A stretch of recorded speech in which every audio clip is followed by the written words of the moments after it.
Question number 2 says that find the area of a rectangle whose length is 5.7 centimeters and breadth is 3 centimeters. So this is how the rectangle looks like. The area of a rectangle is found by the formula L times B, where L is the length and B is the breadth of the rectangle.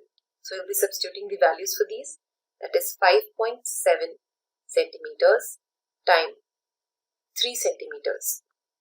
So we can write it as 57 by 10 centimeters times it with 3 centimeters.